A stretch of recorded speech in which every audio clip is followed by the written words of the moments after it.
Selamat berjumpa dengan saya Bambang Eko Prasetyo, inisiator seni membaca relief sebar Candi Borobudur. Candi Borobudur istimewa karena memiliki 2.672 relief, 1.212 relief dekoratif, sementara 1.460 relief adalah relief naratif atau relief bercerita. Saat ini Anda akan saya ajak untuk menelusur lorong Candi Borobudur dan mengenal sebuah cerita, Awisaya Jataka, Derma Tiada Henti. Kisah ini bisa Anda ikuti di Tata Relief Jataka pada panel A, 19, 20, 21, dan 22. Demikian yang saya dengar. Awisaya adalah seorang saudagar yang kaya raya yang tinggal di sebuah kota pegunungan yang subur dan makmur. Ia adalah orang kaya yang bacik. Ia murah hati dan selalu peka terhadap keperluan orang-orang di sekitarnya. Oleh karena itu, ia bertekad membangun balai derma. Ia membangun 4 balai derma di 4 gerbang kota: timur, selatan, barat, dan utara. Sementara sebuah balai derma dibangun di tengah-tengah kota. Dan masih satu lagi, sebuah balai derma dibangun di dekat rumahnya. Tiap hari ia melayani bukan hanya ratusan orang, bahkan ribuan orang yang memerlukan bantuannya. Banyak orang miskin di kota itu. Dan Awisaya beserta istrinya sangat peduli dengan kehidupan masyarakat di sekitarnya. Makanan, pakaian, bahkan perhiasan diberikan kepada orang yang memerlukan. Semua bahan makan, beras, jagung, dan berbagai bahan makan yang lain selalu disiapkan.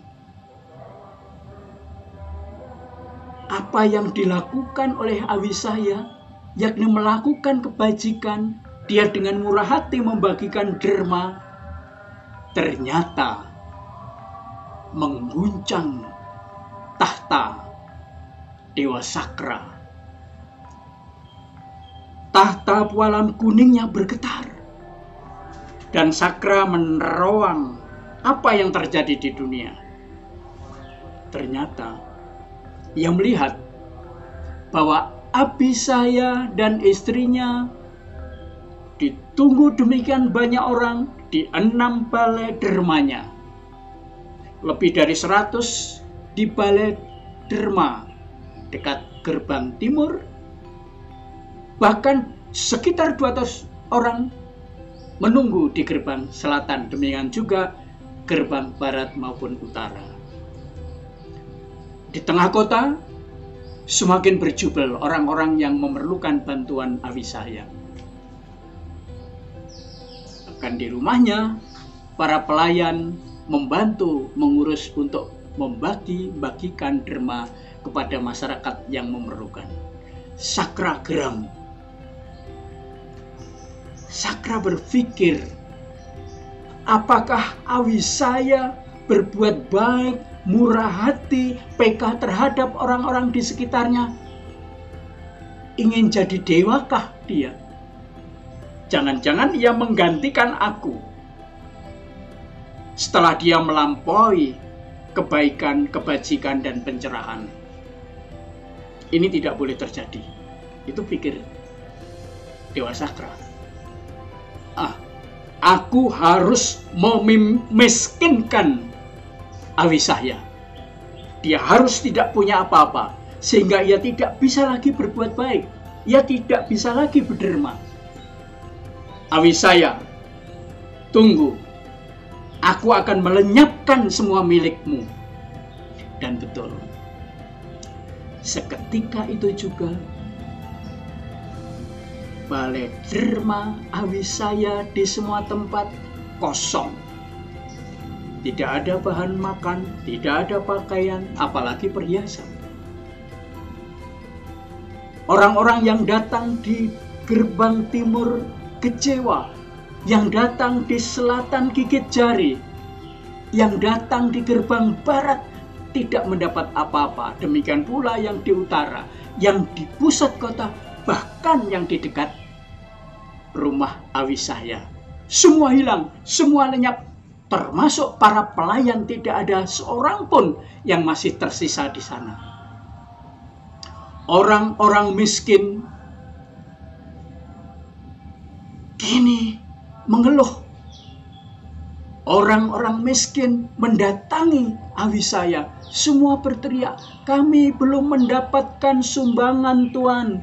Kami belum mendapatkan derma Tuan. Mana bantuan sosialnya Tuan?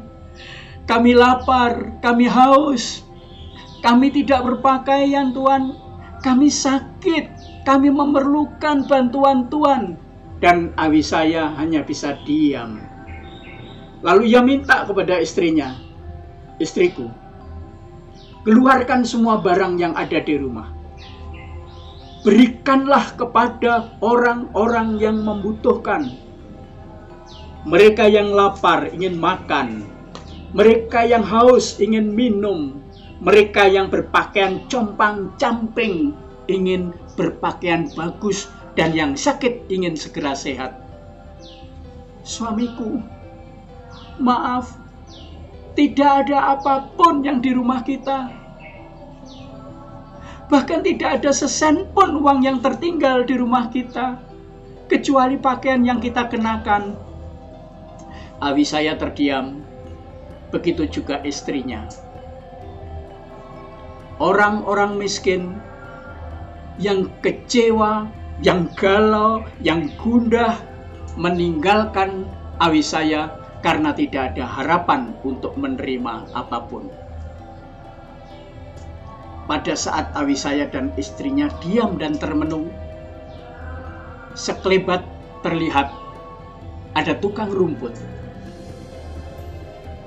yang melemparkan sabit, namun juga melemparkan tali dan galah di depan rumah Awisaya.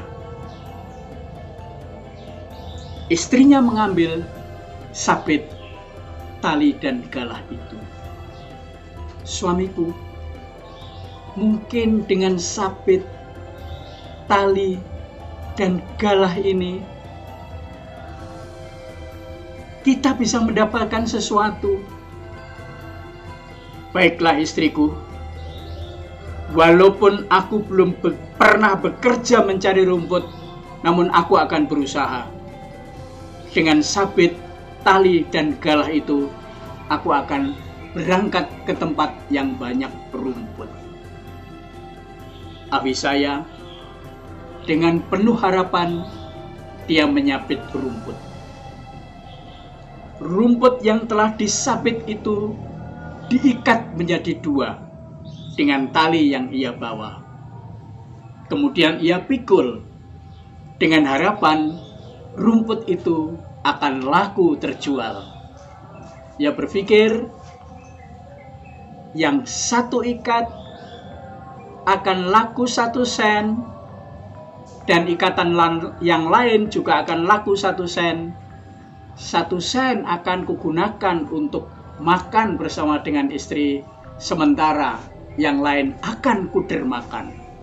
Awisaya yang jatuh miskin ternyata menjaga kedermawanannya. Awisaya yang sudah tidak punya apa-apa tetap bermurah hati. Ia memberikan hasil penjualan rumput itu kepada orang-orang miskin. Esok harinya terulang, Dan orang miskin yang datang semakin banyak. Jika kemarin dia bisa membawa pulang uang 1 sen, kali ini semua minta. Tuhan, aku juga belum mendapatkan. Akhirnya yang terjadi ialah semua uang diberikan kepada orang miskin. Ia pulang dengan tangan hampa. Ia menyampaikan kepada istrinya, istriku, hari ini tidak ada yang bisa kubawa pulang. Hari ini kita tidak bisa makan. Dan Awisaya beserta istrinya sepanjang malam hingga pagi tidak makan apapun. Itu terulang terus. Hari kedua, hari ketiga, hari keempat, sampai dengan hari ketujuh. Awisaya melakukan hal yang sama. Ketika menyabit rumput, ia bagi 2 bagian, ia jual, yang sebagian rencana akan digunakan untuk konsumsi dirinya dan istrinya, yang sebagian lagi diserahkan kepada orang miskin.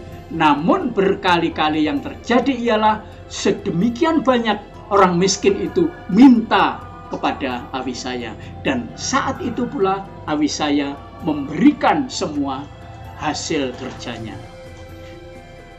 Pada hari ke-8, Awisaya yang bekerja sejak pagi diterpa sinar matahari, dan menjelang sore ketika ia akan pulang, kehujanan. Dan di tempat itu Awisaya pingsan, terkapar. Ia tidak berdaya, ia tidak bisa melakukan apapun. Dia terkejut ketika siuman ada sesosok orang di depannya. Siapakah engkau, Tuhan? Aku Sakra. Sakra? Ada apa kau kesini? Awisaya, aku mau mengatakan, ketika engkau kaya raya, engkau suka berderma. Seharusnya tidak perlu seperti itu. Atur kekayaanmu. Simpan kekayaanmu untuk hari esok dan lusa. Tidak harus kau bagi-bagikan seperti itu. Dan kini kau miskin. Engkau pinsang ketika bekerja. Jangan begitulah. Hemat-hematlah.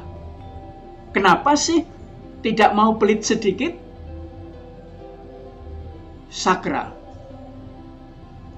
engkau juga mengajarkan pada kami bahwa kita harus berbaik hati, kita harus murah hati, kita harus peka terhadap orang-orang yang berkebutuhan untuk makan, minum, dan berpakaian. Mengapa engkau sekarang mengatakan itu kepadaku? Ya, Awisaya, ini justru demi kamu. Kamu sekarang miskin. Coba kalau kamu tidak terlalu bermurah hati seperti itu. Sekarang kamu masih punya uang. Tidak, Sakra, engkau salah. Semiskin apapun aku harus tetap menjaga sifat dermawan itu. Seketika itu Sakra terkejut. Sakra kagum terhadap apa yang dikatakan oleh Awisaya. Sejenak ia terdiam, dan setelah itu puji-pujian diberikan kepada Awisaya. Awisaya, hormat dan kagumku kepadamu. Engkau beda dengan kebanyakan orang. Orang-orang banyak yang tidak peduli kepada sesamanya yang miskin, tapi engkau demikian peduli. Orang-orang bahkan mengejar-ngejar kekayaan tanpa rasa takut, bahkan berani menghadapi risiko sebesar apapun hanya demi punya uang.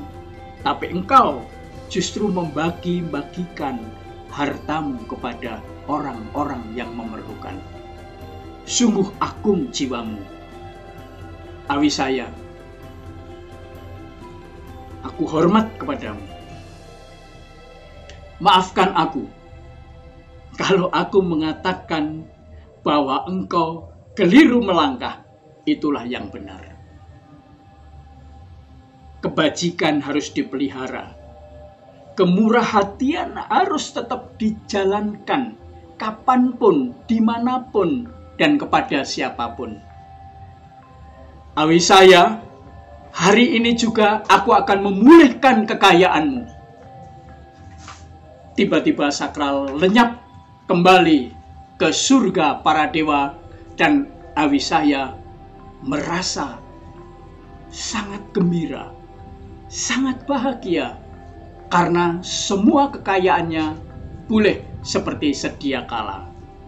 Di gerbang timur ada balai derma, di gerbang selatan ada balai derma, demikian pula di utara, di barat, di tengah kota, bahkan di dekat rumahnya, balai derma itu penuh dengan makanan dan pakaian.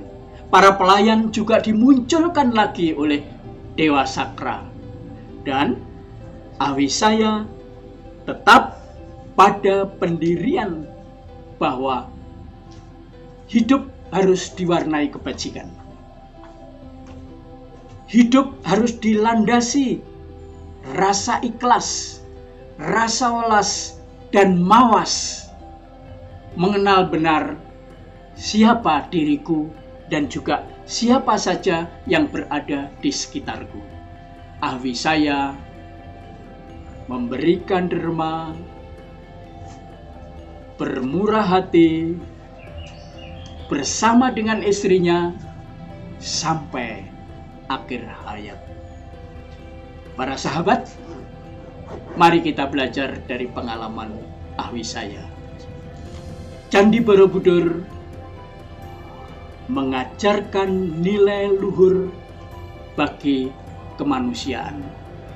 Candi Borobudur mengajarkan setiap orang agar bersama-sama berjuang untuk hidup sejahtera dan bahagia.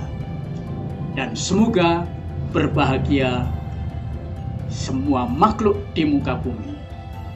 Saya Bambang Eko Prastyo mengucapkan terima kasih dan jumpa lagi dalam cerita yang lain.